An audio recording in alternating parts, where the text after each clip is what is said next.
അല്ലാഹു സുബ്ഹാനഹു വ തആല സ്വർഗ്ഗത്തിന് മനോഹരമായ ഒരു കവാടം വെച്ചിട്ടുണ്ട്.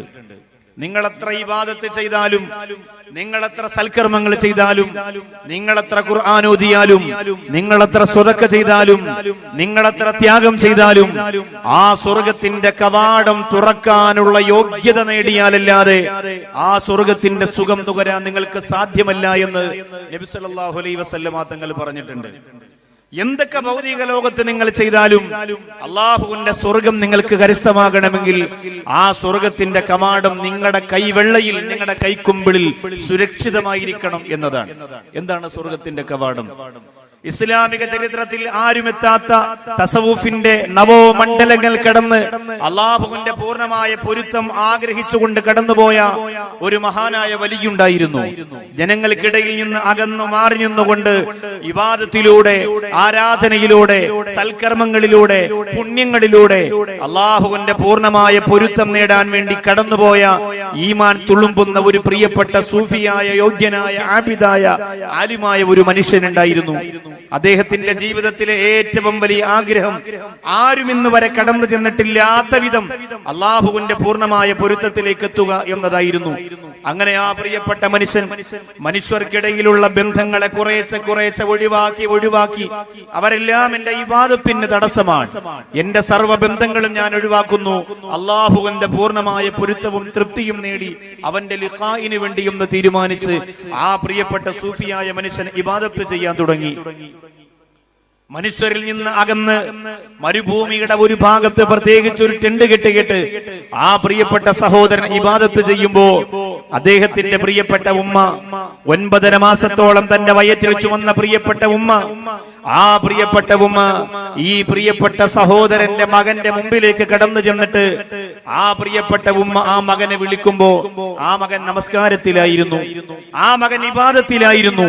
സുന്നത്ത് നമസ്കാരത്തിൽ ഏർപ്പെട്ടുകൊണ്ടിരിക്കുന്ന പൊന്നുമകനെ സ്വന്തം ഒരാവശ്യത്തിന് വേണ്ടി പ്രിയപ്പെട്ട ഉമ്മ വിളിക്കുമ്പോ ആ മകൻ ഉമ്മാക്ക് മറുപടി കൊടുക്കുന്നില്ല. ആ മകന്റെ മനസ്സിന്റെ അകത്ത് ആശങ്കകളായി. ഉമ്മയെക്കാൾ ഞാൻ സ്നേഹിക്കുന്ന പടച്ചതമ്പുരാന് ഞാനിപ്പോ നമസ്കാരം നടത്തിക്കൊണ്ടിരിക്കുകയാണ്, ആ നമസ്കാരത്തെ മുറിച്ചിട്ട് എന്റെ ഉമ്മാക്ക് മറുപടി കൊടുക്കണമോ, അതല്ല ഈ സുന്നത്ത് നിസ്കാരം പൂർത്തീകരിക്കണമോ? മനസ്സിൽ ആശങ്കയുണ്ട്. കുലുക്കി നോക്കിയിട്ട് അവസാനം തീരുമാനമെടുത്തത് ഇബാദത്ത് പൂർത്തീകരിക്കുക, അതിനുശേഷം ഉമ്മാക്ക് മറുപടി കൊടുക്കുക. പക്ഷേ ആദ്യമായിട്ട് ഉമ്മ വന്നു മകനെ വിളിച്ചപ്പോൾ മകൻ മറുപടി കൊടുക്കാത്തത് കൊണ്ട് പ്രിയപ്പെട്ട ഉമ്മയുടെ മനസ്സിന്റെ അകത്ത് ഒരു വേദനയുണ്ടായി, ഒരു നീറ്റലുണ്ടായി, ഒരു സങ്കടമുണ്ടായി. ആ പ്രിയപ്പെട്ട ഉമ്മ വേദനയോടെ അവിടെ നിന്ന് മടങ്ങിപ്പോയി. കാലം ഒരുപാട് കഴിഞ്ഞുപോയി. ഈ പ്രിയപ്പെട്ട സൂഫിയായ മനുഷ്യൻ ആഗ്രഹിച്ചതുപോലെ ഉന്നതമായ പദവിയിലേക്ക്, സ്ഥാനത്തിലേക്ക് അല്ലാഹു റബ്ബുൽ ഇസ്സത്ത് എത്തിക്കുകയാണ്. മരുഭൂമിയുടെ ഒരു ഭാഗത്ത് ഒരു പ്രത്യേകിച്ച് ടെന്റ് കെട്ടിയിട്ട് ആ മനുഷ്യൻ ഇബാദത്ത് ചെയ്തുകൊണ്ടിരിക്കുമ്പോ വെളുത്തു തുടുത്ത് അതീവ സുന്ദരിയായ ഒരു പെണ്ണ് മലമുകളിൽ നിന്ന് താഴേക്ക് ഇറങ്ങി വരികയാണ്. ഈ സോലിഹായ മനുഷ്യന്റെ സുന്ദര പൂമുഖം കണ്ടപ്പോ ആ പ്രിയപ്പെട്ട പെണ്ണ് പരിസരം മുഴുവനും വീക്ഷിക്കുകയാണ്. ഇല്ല, ഒരാളുപോലും കാണാനില്ല, ഒരാളുപോലും പരിശോധിക്കാനില്ല, ഒരാളുപോലും കുറ്റപ്പെടുത്താനില്ല, ഒരാളുപോലും പരിഹസിക്കാനില്ല. ഈ പ്രിയപ്പെട്ട സുന്ദരനായ യുവാവിനെ എന്റെ ആവശ്യ നിർവഹണത്തിന് വേണ്ടി, എന്റെ വികാര പൂർത്തീകരണത്തിന് വേണ്ടി ഞാൻ ക്ഷണിച്ചാൽ ആരും ഇവിടെ അറിയുകയില്ല.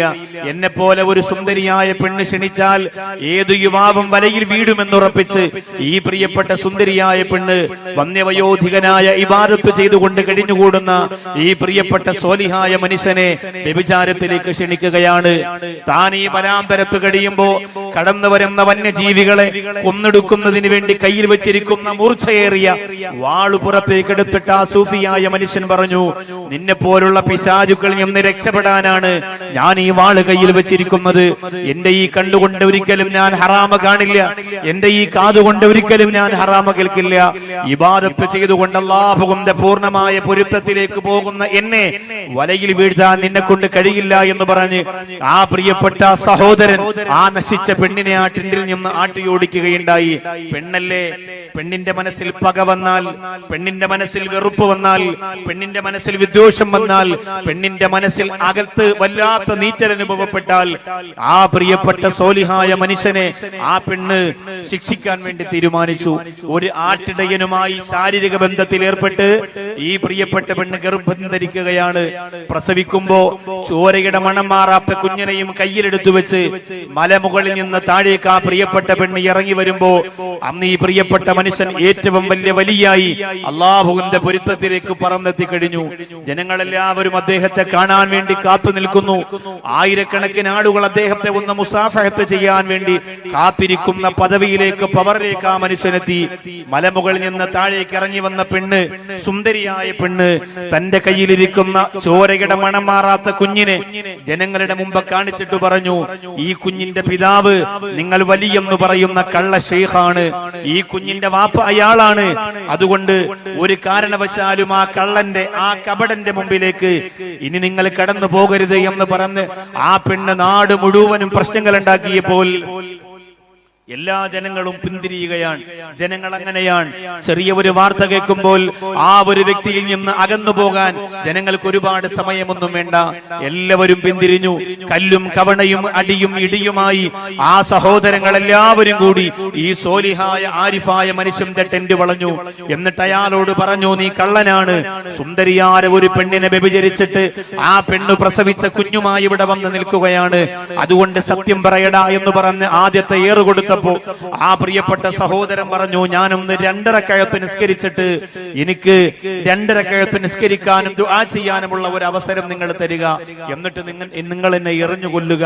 എല്ലാവരും ക്ഷമയോടെ കാത്തിരുന്നു. 2 റക്അത്ത് നമസ്കരിക്കാൻ വേണ്ടി ഇറങ്ങി വന്ന പ്രിയപ്പെട്ട സഹോദരൻ തന്റെ കരമുയർത്തിയിട്ട് അല്ലാഹു റബ്ബുൽ ഇസ്സത്തിനോട് കരഞ്ഞുകൊണ്ട് പറഞ്ഞു, നാഥാ, ഇന്നുവരെ നിനക്ക് ഞാനൊരു തെറ്റും ചെയ്തിട്ടില്ല തമ്പുരാനെ. എന്റെ കണ്ണുകൊണ്ട് ഞാനൊരു ഹറാമ കണ്ടിട്ടില്ല, എന്റെ കാതുകൊണ്ട് ഞാനൊരു ഹറാമ കേട്ടിട്ടില്ല, എന്റെ കയ്യോ കാലോ കൊണ്ട് ഒരാളെ പോലും ഞാൻ ഉപദ്രവിച്ചിട്ടില്ല. എന്തിനാണിപ്പോൾ ഇങ്ങനെ ഒരു പെണ്ണിന്റെ പരീക്ഷണം എനിക്ക് നീ തന്നിറന്നറിയില്ല. അതുകൊണ്ട് ചോരയുടെ മണം മാറാത്ത പ്രിയപ്പെട്ട കുഞ്ഞിനോട് നിന്റെ പിതാവ് ഞാനാണോ എന്ന് ചോദിക്കുമ്പോ, അല്ലാഹുവേ, ഞാൻ ഇത്രയും കാലം ചെയ്ത ഇബാദത്തിനെ പരിഗണിച്ച്, ഞാൻ ഇത്രയും കാലം ചെയ്ത സൽക്കർമ്മങ്ങളെ പരിഗണിച്ച് ആ കുഞ്ഞിനെ കൊണ്ട് നീ ഒന്ന് സംസാരിപ്പിക്കണേ അല്ലാ എന്ന് ആ മഹാനായ വലിയ അല്ലാഹു റബ്ബുൽ ഇസ്സത്തിനോട് പൊട്ടിക്കരഞ്ഞുകൊണ്ട് പറയുമ്പോൾ എല്ലാവരും പുച്ഛിച്ചു തള്ളുകയാണ്. എല്ലാവരും കളിയാക്കി ചിരിച്ചു പുച്ഛിച്ചു തള്ളുകയാണ്. എങ്ങനെയാണ് ഈ പ്രിയപ്പെട്ട മനുഷ്യന് ചോരയുടെ മണം മാറാത്ത കുഞ്ഞിനെ കൊണ്ട് സംസാരിപ്പിക്കാൻ കഴിയുക? എല്ലാവരും കളിയാക്കി. പക്ഷേ സോലിഹായ ആബിദായ മനുഷ്യൻ കടന്നു വന്ന് ഈ പ്രിയപ്പെട്ട കുഞ്ഞിന്റെ മുഖത്ത് നോക്കിയിട്ട് അല്ലാഹു റബ്ബുൽ ഇസ്സത്തിനെ സാക്ഷിയാക്കിയിട്ട് ഞാൻ ചോദിക്കുകയാണ്, ഞാൻ നിന്റെ പിതാവാണോ എന്ന് ചോദിക്കുമ്പോൾ ആ കുഞ്ഞു പറയുന്നു, നിങ്ങൾ എന്റെ പിതാവല്ല. എന്റെ പിതാവ് ഈ മലമുകളിൽ താമസിക്കുന്ന ആട്ടിടയനാണ്. എന്റെ പിതാവ് ഈ മലമുകളിൽ താമസിക്കുന്ന ആട്ടിടയനാണ്. നിങ്ങൾ എന്റെ പിതാവല്ല എന്ന് പറഞ്ഞപ്പോൾ എല്ലാവരും അത്ഭുതത്തോടുകൂടി, എല്ലാവരും അതിശയത്തോടുകൂടി നോക്കുകയാണ്. എങ്ങനെയാണ് ഈ പ്രിയപ്പെട്ട സഹോദരന് ഈ കുഞ്ഞിനെ കൊണ്ട് സംസാരിപ്പിക്കാൻ കഴിഞ്ഞത്?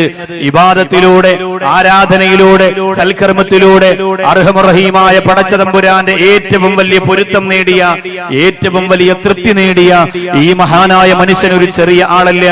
അല്ലാഹുവിന്റെ പൂർണ്ണമായ പൊരുത്തം കിട്ടുന്ന ഒരു വലിയാണ്. അതുകൊണ്ട് തന്നെ ഈ മനുഷ്യനെ ഞങ്ങൾ അധിക്ഷേപിക്കാനും ആക്ഷേപിക്കാനും പരിഹസിക്കാനും കുറ്റപ്പെടുത്താനും പാടില്ല എന്ന് പറഞ്ഞുകൊണ്ട് ജനങ്ങളെല്ലാവരും കൂടി വന്നിട്ട് പൊരുത്തം ചോദിക്കാൻ തുടങ്ങി. അങ്ങനെയുള്ള മഹാനായ വലിയ ആ പെണ്ണിനെ ജനങ്ങൾ കുറ്റപ്പെടുത്തി ആട്ടിയോടിച്ചു. ഇത്രയും വലിയ ഒരു മനുഷ്യനെയാണല്ലോ ഞങ്ങൾ കുറ്റപ്പെടുത്തിയതെന്ന് ചിന്തിച്ച് എല്ലാവരും മനസ്താപത്തോടുകൂടി പിരിഞ്ഞുപോയി.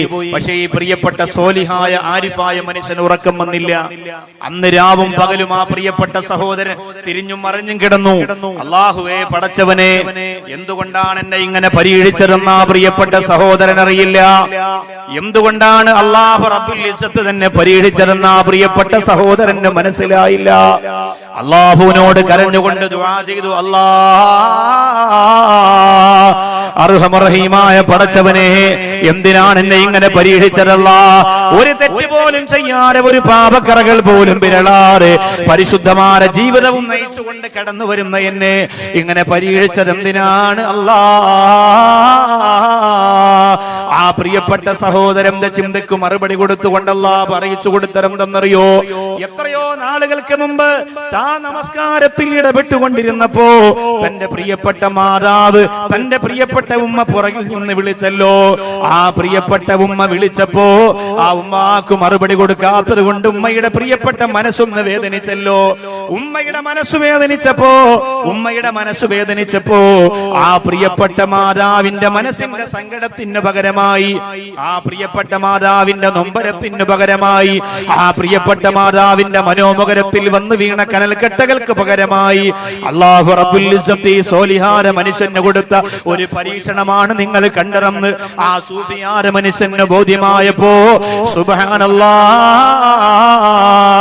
ലോകത്ത് ആരിഫായാലും ആബിദായാലും ആലിമായാലും എത്ര പ്രാവശ്യം ഹജ്ജിന് പോയവനാണെങ്കിലും എത്ര പാവപ്പെട്ട യതീമീങ്ങളെ കല്യാണം നടത്തിയവനാണെങ്കിലും മാതാപിതാക്കളെ വേദനിപ്പിച്ചാൽ, മാതാപിതാക്കളെ സങ്കടപ്പെടുത്തിയാൽ, മാതാപിതാക്കളുടെ മനസ്സിന്റെ കത്ത് സങ്കടത്തിന്റെ കനൽക്കട്ട കോരികെട്ട് കൊടുത്താൽ, ഒരു മാതാവിനെ കരയിപ്പിച്ചാൽ, ഒരു പിതാവിനെ സങ്കടപ്പെടുത്തിയാൽ അല്ലാഹു റബ്ബുൽ ഇസ്സത്ത് അവന് ഏറ്റവും വലിയ പരീക്ഷണം ഈ ഭൗതിക ലോകത്ത് വെച്ച് തന്നെ കൊടുക്കുമെന്ന് ഈ ചരിത്രത്തിലൂടെ എന്റെ പ്രിയപ്പെട്ട സഹോദരങ്ങൾ പഠിച്ചുകൊള്ളുക.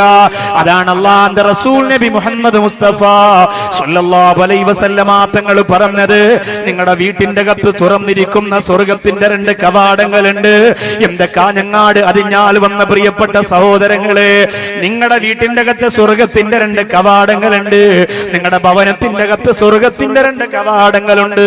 നിങ്ങൾ എത്ര ഇബാദത്ത് ചെയ്താലും, എത്ര സൽക്കർമ്മം നടത്തിയാലും, എന്തുമാത്രം സുജൂദിൽ കിടന്ന് പൊട്ടിക്കരഞ്ഞാലും, എത്രയോ ആയിരക്കണക്കിന് നാണയത്തുട്ടുകൾ പാവപ്പെട്ടവർക്ക് വേണ്ടി നിങ്ങൾ ചിലവഴിച്ചു പോയാൽ, 100 കണക്കിന് പള്ളികൾ നിങ്ങൾ വെച്ചു കൊടുത്താൽ, അല്ലാഹുവിന്റെ റസൂൽ പറയുകയാ ബാബാനി മഫ്തൂഹാനി മിനൽ ജന്ന, സ്വർഗത്തിന്റെ 2 കവാടങ്ങൾ നിങ്ങളുടെ ഭവനത്തിന്റെ അകത്തുണ്ട്. അതിലൊന്ന് ഉമ്മയാണ്, മറ്റൊന്ന് വാപ്പയാണെന്ന് നബി മുഹമ്മദ് മുസ്തഫ സല്ലല്ലാഹു അലൈഹി വസല്ലം. ഇത് ഏത് നാട്ടിലാണ് ഞാൻ പറയുന്നതെന്ന ബോധം എനിക്കുണ്ട്. ഇത് ഏത് ജില്ലയിലാണ് ഞാൻ പറയുന്നതെന്ന ബോധം എനിക്കുണ്ട്. 18 വയസ്സ് വരെ പോറ്റി വളർത്തിയ പ്രിയപ്പെട്ട സ്നേഹസമ്പന്നയായ മാതാവിനെ, ആ മാതാവിനെ ധിക്കരിച്ചുകൊണ്ട് ഇന്നലെ ഫേസ്ബുക്കിലൂടെ വാട്സപ്പിലൂടെ പരിചയപ്പെട്ട കാമുകന്റെ കൂടെ ഇറങ്ങി ഓടുന്ന ഈമാനില്ലാത്ത പെൺകുട്ടികൾ നമുക്കിടയിലുണ്ടെന്ന വിശ്വാസത്തോടു കൂടിയാ പറയുന്നത്. എന്റെ പൊന്നുമോളെ, എന്റെ പ്രിയപ്പെട്ട ചെറുപ്പക്കാരാ, മാതാവിന്റെ മനസ്സിൽ സങ്കടത്തിന്റെ നീറ്റലുണ്ടാകയിട്ട് ലോകത്തെവിടെ പോയാലും അല്ലാഹു നിനക്ക് വിജയം തരില്ല. നിന്നെ വേദനയോടുകൂടി വളർത്തിക്കൊണ്ടുവന്ന പിതാവ്, നിന്റെ കൈവെള്ള പിടിച്ചുകൊണ്ട് നിന്നെ നടത്താൻ പഠിപ്പിച്ച പിതാവ്, നിനക്ക് ഭക്ഷണം തന്ന പ്രിയപ്പെട്ട പിതാവ്, ആ പ്രിയപ്പെട്ട പിതാവിന്റെ മനസ്സിനെ സങ്കടപ്പെടുത്തിയാൽ ലോകത്തിന്റെ ഏത് ഭാഗത്ത് പോയാലും എന്റെ പ്രിയപ്പെട്ടവരെ നമുക്ക് രക്ഷപ്പെടാൻ കഴിയില്ല. അതുകൊണ്ടാണ് അല്ലാഹുവിന്റെ റസൂൽ പറഞ്ഞത്, സ്വർഗത്തിന്റെ കവാടം നിന്റെ ഉമ്മയും വാപ്പയുമാണ്. എത്ര വളർന്നാലും, എത്ര ഉയർന്നാലും, എത്ര സ്ഥാനം നേടിയാലും, എത്ര സമ്പാദിച്ചാലും, എത്ര പുരോഗതിയുടെ പടവുകൾ ഒരു കിളിയെ പോലെ പറന്നകന്നു പോയാലും, മാതാപിതാക്കളുടെ മനസ്സിൽ സങ്കടപ്പെടുത്തിയാൽ നിനക്ക് അല്ലാഹുവിന്റെ സ്വർഗത്തിൽ കടക്കാൻ കഴിയില്ല. ഇതൊരു ആണിനോടുള്ള പ്രഖ്യാപനമല്ല, ഇതൊരു പെണ്ണിനോട് മാത്രമുള്ള പ്രഖ്യാപനമല്ല, ഈ ഉമ്മത്തിന് മുഴുവനായിട്ടും അല്ലാഹു റബ്ബുൽ ഇസ്സത്ത് കൊടുക്കുന്ന പ്രഖ്യാപനമാണ്. ഇന്ന് മക്കളെ പ്രസവിച്ചിട്ട് നോക്കാൻ മക്കളില്ലാതെ വാർദ്ധക്യ സഹജമായ രോഗം കൊണ്ട് വിഷമിക്കുന്ന പ്രിയപ്പെട്ട ഉമ്മയും ഉപ്പയും വൃദ്ധസദനത്തിന്റെ അകത്ത് കഴിഞ്ഞുകൂടുകയാണ്. കണ്ണൂർ ജില്ലയിലെ ഒരു വൃദ്ധസദനം ഞാൻ കഴിഞ്ഞ കുറെ മാസങ്ങൾക്ക് മുമ്പ് കണ്ടതാണ്. അല്ലാഹുവേ, 10-40ഓളം വരുന്ന ഉമ്മമാരതിന്റെ അകത്ത് കഴിയുന്നുണ്ട്. 10-40ഓളം വരുന്ന ഉമ്മമാര് കഴിയുന്നുണ്ട്. ആ 40 ഉമ്മമാരിൽ 12 മക്കളെ പ്രസവിച്ച ഒരു ഉമ്മയുണ്ട്. 12 മക്കളെ പ്രസവിച്ച ഒരു ഉമ്മയുണ്ട്. അവരെ ഇന്ന് നോക്കുന്നത് വൃദ്ധസദനത്തിന്റെ സ്റ്റാഫാണ്. അവർക്ക് ഭക്ഷണം കൊടുക്കാൻ അവരെ കാലൊന്ന് വേദനിച്ചാൽ വീണാൽ ആ കാലൊന്ന് തടവി കൊടുക്കുന്നത് പോലെ എന്റെ പ്രിയപ്പെട്ടവരെ, അല്ലാഹുവിന് വേണ്ടി ഖിദ്മത്തിന് വേണ്ടി ഇറങ്ങി തിരിച്ച പെൺകുട്ടികളാണെങ്കിൽ എന്തരിഞ്ഞാല് വന്ന പ്രിയപ്പെട്ടവരോട് പറയുകയാ, ഹദിയ എന്ന് പേരിട്ടിരിക്കുന്ന ഈ മനോഹരമായ പ്രസ്ഥാനത്തിന്റെ മുമ്പിൽ മഴ തേടുന്ന വേഴാമ്പുകളെ പോലെ ആവേശത്തോടെ പഠിച്ചുകൂടിയ ഈ ജനസാഗരത്തിനോട് പറയുകയാണ്, മാതാപിതാക്കൾക്ക് വേണ്ടി നമ്മുടെ ജീവിതം നമ്മുടെ ഹദിയായി കൊടുക്കുക. അല്ലാഹു തൗഫീഖ് തരുമാറാകട്ടെ. നമ്മുടെ ഉമ്മാക്കും ഉപ്പാക്കും വേണ്ടി ഹദിയായി നമ്മുടെ ജീവിതം അങ്ങോട്ട് കൊടുക്കുക. അല്ലാഹു റബ്ബുൽ ഇസ്സത്ത് ഖബൂൽ ചെയ്യുമാറാകട്ടെ. എങ്കിലും നമുക്ക് സ്വർഗ്ഗം കിട്ടൂ. അൽ ജന്നത്തു തഹ്ത അഖ്ദാമിൽ ഉമ്മഹാത്ത്. അല്ലാഹു റബ്ബുൽ ഇസ്സത്ത് ഇവിടെ അബൂദാബിയിൽ നിന്ന് വന്ന പ്രിയപ്പെട്ടവരുടെ മാതാപിതാക്കൾക്ക് അല്ലാഹു സ്വർഗ്ഗം കൊടുത്ത് അനുഗ്രഹിക്കുമാറാകട്ടെ. അവരൊക്കെ മാതാപിതാക്കളെ വല്ലാതെ സ്നേഹിക്കുന്നവരാണ്. ഉമ്മയെയും ഉപ്പയെയും വല്ലാതെ സ്നേഹിക്കുന്നു. അവര് നാട്ടിൽ വന്ന് പള്ളി വെച്ചു കൊടുക്കുമ്പോ ഉമ്മയുടെ പേരെഴുതണമെന്ന് വാശി പിടിക്കുന്നത് ഉമ്മയോടുള്ള മഹബത്ത് കൊണ്ടാണ്, വാപ്പയോടുള്ള സ്നേഹം കൊണ്ടാണ്. നമ്മുടെ പ്രിയപ്പെട്ട ഉമ്മയെ കുറിച്ച് നിങ്ങളൊന്ന് ചിന്തിച്ചു. നമ്മുടെ ഉമ്മയുടെ മുഖവും ഉമ്മയുടെ മനസ്സും ഉമ്മയുടെ രൂപവും നമ്മുടെ മനസ്സിലേക്കൊന്ന് കൊണ്ടുവന്ന് എല്ലാവരും. ഞാൻ എൻ്റെ ഉമ്മയുടെ മനസ്സ് കൊണ്ടുവരികയാണ്. ഞാനിപ്പോ 3-4 ദിവസം നാട്ടിലായിരുന്നു പ്രോഗ്രാം.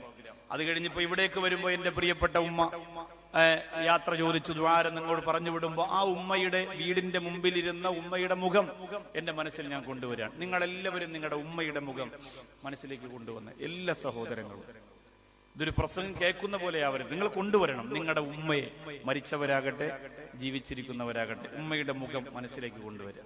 ഞാൻ എൻ്റെ ഉമ്മയുടെ മുഖം കൊണ്ടുവന്നു. എല്ലാവരും കൊണ്ടുവന്നില്ലേ? അല്ലാഹു തആല ആ ഒരു കൊണ്ടുവരൽ തന്നെ നമ്മുടെ ഉമ്മയുടെ പൊരുത്തത്തിനൊരു വലിയ കാര്യം. ഇത്രയും വലിയ സദസ്സിൽ നമ്മളെ വേദനയോടെ പ്രസവിച്ച ഉമ്മയെ ഒന്ന് ഓർക്കാൻ കഴിയുന്നത് തന്നെ വലിയ തൗഫീഖാണ്. എല്ലാവരും അവരുടെ ഉമ്മയെ മനസ്സിലേക്ക് കൊണ്ടുവരും.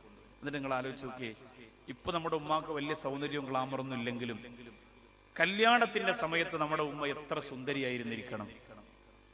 നമ്മുടെ ഉമ്മയെ കല്യാണം കഴിക്കുന്ന ആദ്യ സമയത്ത് നമ്മുടെ ഉമ്മയുടെ സൗന്ദര്യം എത്രയായിരിക്കണം. ആ ഉമ്മയുടെ കണ്ണുകൾ ഇന്ന് കുഴിയിൽ വീണു പോകാൻ കാരണമെന്തേ? ആ പ്രിയപ്പെട്ട ഉമ്മയുടെ സൗന്ദര്യം നഷ്ടപ്പെട്ടു പോകാൻ കാരണമെന്തേ? അല്ലാഹുവേ, മക്കളാകുന്ന നമുക്ക് വേണ്ടി ജീവിച്ച് വാർദ്ധക്യത്തിന്റെ പടുങ്കുടിയിൽ വീണതുകൊണ്ടല്ലേ? നമ്മുടെ പ്രിയപ്പെട്ട ഉമ്മയുടെ ഉദരത്തിനകത്ത് ആദ്യമായി ഒരു കുഞ്ഞിന്റെ ചലനമുണ്ടാകുന്ന ദിവസത്തെ കുറിച്ച് നിങ്ങളൊന്ന് ആലോചിക്കുക. തന്റെ പ്രിയപ്പെട്ട ഭർത്താവിനോട് പോയിട്ട് ആ ഉമ്മ പറയുകയാണ്, ഞാനൊരു ഉമ്മയാകാൻ പോവുകയാണ്. കൈ ഇങ്ങനെ വയറ്റിലേക്ക് വെച്ചിട്ട് ആ പ്രിയപ്പെട്ട ഉമ്മ പറയുന്നു, അൽഹംദുലില്ലാഹ്. അന്ന് എം പി അഷ്റഫ് സാഹിബ് പറഞ്ഞിട്ടില്ല, നൗഷാദ് ബാഖവി പറഞ്ഞിട്ടില്ല. നമ്മളൊക്കെ ഉമ്മയുടെ ഉദരത്തിനകത്ത് വന്ന് വീണതേ ഉള്ളൂ, ചെറിയ തുള്ളികളായി വന്ന് വീണതേ ഉള്ളൂ. നമ്മളൊന്ന് ചിന്തിച്ചു നോക്കിയേ. അന്ന് തന്നെ നമ്മുടെ ഉമ്മ കൈകൊണ്ട് വയറ്റിലേക്ക് വെച്ചിട്ട് പറയുന്നു, അൽഹംദുലില്ലാഹ്. ആൺകുട്ടിയാണെങ്കിലും പെൺകുട്ടിയാണെങ്കിലും ഒരു കേടുകൂടാറ്, ഒരു പ്രയാസം കൂടാറ് എന്റെ തങ്കക്കുടത്തിനെ പുറത്തു കൊണ്ട് വരണേ അല്ലാഹ്. ഓരോ മാസവും ഉമ്മയുടെ വയറിങ്ങനെ വളരുകയാണ്. പഴയതുപോലെ ഉമ്മാക്ക് എല്ലാ ജോലിയും ചെയ്യാൻ കഴിയുന്നില്ല. എപ്പോഴും നമ്മളോടുള്ള ശ്രദ്ധയാണ്, എന്റെ കുഞ്ഞല്ലേ എന്ന് പറഞ്ഞ്. അല്ലാഹുവേ, ഉമ്മ ഭക്ഷണം കഴിക്കുന്നത് നമുക്ക് വേണ്ടിയാണ്, ഉറങ്ങുന്നത് നമുക്ക് വേണ്ടിയാണ്, വിശ്രമിക്കുന്നത് നമുക്ക് വേണ്ടിയാണ്, ജീവിക്കുന്നത് നമുക്ക് വേണ്ടിയാണ്. വയറ് വലുതാകുമ്പോൾ 8.5 മാസം 9 മാസമൊക്കെ ആകുമ്പോ സുബ്ഹാനല്ലാഹ്, നമ്മുടെ ഉമ്മ എന്തുമാത്രം വേദനിക്കുന്നു എന്ന് നിങ്ങളൊന്ന് ചിന്തിക്കുക. കുഞ്ഞു വയറ്റിന്റെ അകത്ത് നിറഞ്ഞു കിടക്കുന്ന ഗർഭാശയത്തിലെ വെള്ളത്തിനകത്ത് കുഞ്ഞു കിടന്ന് കൈകാലിട്ടടിക്കുമ്പോ അല്ലാഹുവേ, പ്രസവത്തിന് സമയമാവുകയാണ്. ലേബർ റൂമിന്റെ അകത്ത് നമ്മുടെ പ്രിയപ്പെട്ട ഉമ്മയെ കടത്തി കൊണ്ടുപോവുകയാണ്. അല്ലെങ്കിൽ അന്ന് പഴയകാലത്ത് പ്രസവിക്കുന്നത് വീട്ടിലാണെങ്കിൽ ആ റൂമിന്റെ അകത്ത് നമ്മുടെ പ്രിയപ്പെട്ട ഉമ്മയെ കയറ്റുകയാണ്. അല്ലാഹുവേ, കുറച്ചു കഴിയുമ്പോ ഒരു നിലവിളിയാണ്, ഇന്ന് വരെ ഒരു പെണ്ണും അതുപോലെ നിലവിളിച്ചിട്ടില്ല. അത്രത്തോളം തന്റെ വായ തുറന്നിട്ട് ആ പെണ്ണ് നിലവിളിച്ചുകൊണ്ട് പൊട്ടിക്കരയുമ്പോ അല്ലാഹുവേ, ഞാനും നിങ്ങളും പുറത്തേക്ക് വരികയാണ്. പുറത്തു വന്ന എന്നെയും നിങ്ങളെയും ഉമ്മ കാണുമ്പോ തന്നെ ഉമ്മാടെ വേദന മാറുകയാണ്. 1000 ഞരമ്പുകളെ 1000 ഞരമ്പുകളെ ഒരുമിച്ചറുത്തു മാറ്റുന്ന വേദനയാണ് പ്രസവത്തിനുള്ളത്. പുറത്തു വന്ന ഞങ്ങളെ കാണുമ്പോ ആ വേദന നമുക്ക് വേണ്ടി ഉമ്മ മറക്കുകയാണ്. നമ്മ വാരിയെടുത്ത് 2 കവിളത്ത് മുത്തം തരികയാണ്. അല്ലാഹുവേ, തൊണ്ട വരണ്ടുണങ്ങി പൊട്ടിക്കരയുന്ന നമ്മുടെ ചുണ്ടുകളകത്തിയിട്ട് പ്രിയപ്പെട്ട ഉമ്മമാരിടത്തിലെ പനിനീരിനേക്കാൾ മധുരമുള്ള ആ മാരിടത്തിലെ അമ്മിഞ്ഞപ്പാല് നമ്മുടെ തൊണ്ടയിലേക്ക് തരികയാണ്. എന്റെ പ്രിയപ്പെട്ട ചെറുപ്പക്കാരാ, പിന്നെ നമ്മളെ ഉമ്മയല്ലേ വളർത്തുന്നത്? ഉമ്മ എന്നാണ് നമ്മൾ ആദ്യം വിളിച്ചത്. ചെറുപ്പക്കാരാ, ഇന്ന് നിനക്ക് ഉമ്മയെ വേണ്ട, ഇന്ന് നിനക്ക് വാപ്പയെ വേണ്ട. ജീവിതത്തിൽ ആദ്യമായിട്ടൊരു കുഞ്ഞ് സംസാരിച്ചത് ഉമ്മയെന്നാണ്. എന്റെ ചെറുപ്പക്കാരാ, നിങ്ങൾ വിളിച്ചത് ഉമ്മയെന്നാണ്. ആ കരയുമ്പോഴുമ്മ, ഉറക്കാൻ പോകുമ്പോഴുമ്മ, ഉണരുമ്പോഴുമ്മ, വിശക്കുമ്പോഴുമ്മ, പേടിക്കുമ്പോഴുമ്മ, എപ്പോഴും ഉമ്മ ഉമ്മ ഉമ്മ ഉമ്മ എന്ന ഒരു വിളി മാത്രമാണ് എന്റെ സഹോദരാ നമുക്കറിയുന്നത്. നമ്മുടെ പ്രിയപ്പെട്ട ഉമ്മ നമുക്ക് ഭക്ഷണം തരികയാണ്, നമുക്ക് പാല് തരികയാണ്. നമ്മൾ എപ്പോഴെങ്കിലും ഒന്ന് പൊട്ടിക്കരഞ്ഞാൽ പ്രിയപ്പെട്ട ഉമ്മ ഓടി വന്നിട്ട് നമ്മെ വാരിയെടുക്കുകയാണ്. നമ്മുടെ കരച്ചിൽ കേട്ടാൽ എവിടെയാണെങ്കിലും ആ പ്രിയപ്പെട്ട ഉമ്മ കയ്യിൽ എന്തുണ്ടെങ്കിലും അതെല്ലാം കളഞ്ഞിട്ട് ഓടി വരികയാ. ആ പ്രിയപ്പെട്ട ഉമ്മയെ ഇന്നെവിടെ എന്റെ അരിഞ്ഞാല് വന്ന ചെറുപ്പക്കാരാ, നിന്റെ ഉമ്മ ഇന്ന് കിടക്കുന്നത് എവിടെയാ? നീ കണ്ടിട്ട് എത്ര നാളായി ചെറുപ്പക്കാരാ?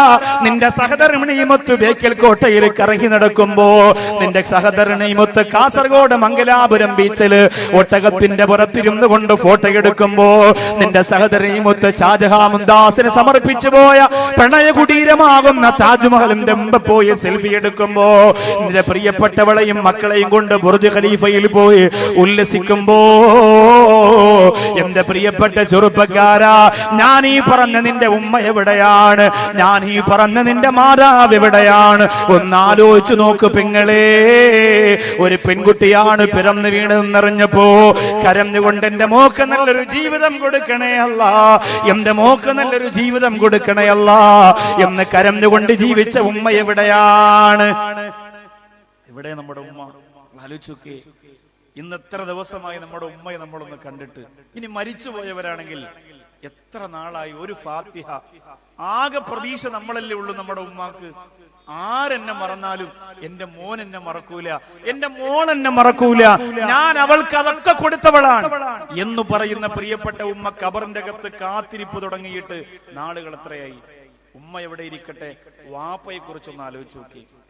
വാപ്പയെ കുറിച്ച് എന്റെ ഉപ്പയുടെ മുഖം. പരിശുദ്ധ റമദാൻ 17-ാം രാവ് വെള്ളിയാഴ്ച പ്രഭാതം 9 മണിക്ക് പുഞ്ചിരിക്കുന്ന മുഖത്തോടുകൂടി എന്റെ പ്രിയപ്പെട്ട ഉപ്പ മരണപ്പെട്ടു പോയി. ആ പ്രിയപ്പെട്ട ഉപ്പയെ ഞാൻ ചിന്തിക്കുന്നു.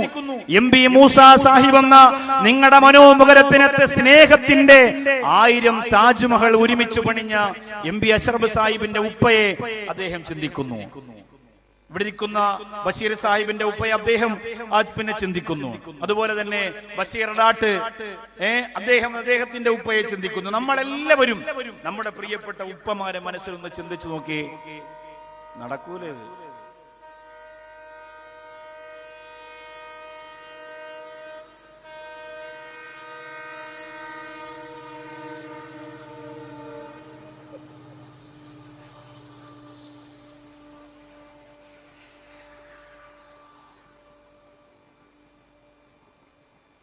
അൽഹംദുലില്ലാ. അപ്പോ പ്രിയപ്പെട്ട ഉപ്പയെ നമ്മളൊന്ന് ചിന്തിച്ചു നോക്കി. നമ്മുടെ ഉപ്പയെ നമ്മളൊന്ന് ആലോചിച്ച് നോക്കി. ഞാൻ എന്റെ ഉപ്പയെ കുറിച്ച് ആലോചിക്കുകയാണ്. ഒരുപാട് ഇബാദത്തുകളൊന്നും ചെയ്യാൻ എന്റെ ഉപ്പാക്ക് കഴിഞ്ഞിട്ടില്ല. പക്ഷേ അവസാനം മരിക്കുമ്പോൾ നല്ല ഒരു ആബിദായ മനുഷ്യനേക്കാൾ ഈമാന്റെ പ്രഭയുള്ള മുഖത്തോടു കൂടി മരണപ്പെട്ടു. അള്ളാഹു സ്വർഗം കൊടുത്ത് അനുഗ്രഹിക്കുമാറാകട്ടെ. ആ പ്രിയപ്പെട്ട ഉപ്പ, ഭാര്യയാകുന്ന നമ്മുടെ ഉമ്മ ഗർഭവതിയാണെന്നറിയുമ്പോ ആദ്യമായി പറയുന്നു അൽഹംദുലില്ലാ. എന്നിട്ട് കടയിൽ നിന്നും ഭക്ഷണ സാധനങ്ങൾ വാങ്ങിക്കൊണ്ട് കൊടുക്കുന്ന ഉമ്മാക്ക് ഉമ്മ പറയുന്നു എനിക്ക് വിശപ്പില്ല എന്ന് പറയുമ്പോ വാപ്പ പറയുകയാണ് ഇത് നിനക്കുള്ളതല്ല, ഇത് നിനക്കുള്ളതല്ല, എന്റെ പൊന്നുമോനുള്ളതാണ്, പൊന്നുമോൾക്കുള്ളതാണ്. പ്രിയപ്പെട്ട ഉമ്മാക്ക് ഭക്ഷണം കൊടുക്കുന്നു, ഉമ്മാക്ക് മരുന്ന് കൊടുക്കുന്നു, ഉമ്മയെ കൊണ്ടുപോകുന്നു, ഉമ്മയോടൊത്ത് ചികിത്സയ്ക്ക് വേണ്ടി സർവ്വസ്ഥലത്തും പോകുന്നു, ഉമ്മാക്ക് പണം ചെലവഴിക്കുന്നു, ഉമ്മയുടെ സർവ്വകാര്യങ്ങൾക്ക് വേണ്ടിയും പ്രിയപ്പെട്ട വാപ്പ അല്ലാഹുവേ സമയം ചെലവഴിക്കുന്ന നമ്മൾ പിറന്നു വീഴുമ്പോഴോ ഹോസ്പിറ്റലും ദഗത്തളത്ത് വന്ന് നിങ്ങളുടെ പ്രിയപ്പെട്ട ഉമ്മയുടെ മുഖത്തൊന്ന് നോക്കിയിട്ട് ഞങ്ങളെ വാരിയെടുത്ത് കവിളത്ത് മുത്തം വെച്ചിട്ട് വാപ്പ പറയുകയാണ്, ഇനി എന്റെ ജീവിതം ഈ പൊന്നുമോന് വേണ്ടിയുള്ളതാ, ഇനി എന്റെ ജീവിതം ഈ പൊന്നുമോന് വേണ്ടിയുള്ളതാണ് അല്ലാഹുവേ. എന്നിട്ട് വാപ്പച്ച് നമുക്ക് ഭക്ഷണം വാരി തന്നില്ലേ, ഭക്ഷണം വാരി തന്നില്ലേ? വാപ്പ കടയിൽ പോയി വരുമ്പോ, കാസർഗോഡ് ജോലിക്ക് പോയി വരുമ്പോ, കാഞ്ഞങ്ങാട് ജോലിക്ക് പോയി വരുമ്പോ, നീലേശ്വരത്ത് ജോലിക്ക് പോയി വരുമ്പോ വീടിന്റെ മുറ്റത്ത് നമ്മൾ ആരും ഉറങ്ങാതെ കാത്തിരിക്കുകയാണ്. അല്ലാഹുവേ, ഉമ്മ ചോദിക്കുന്നു, മോനെ നീ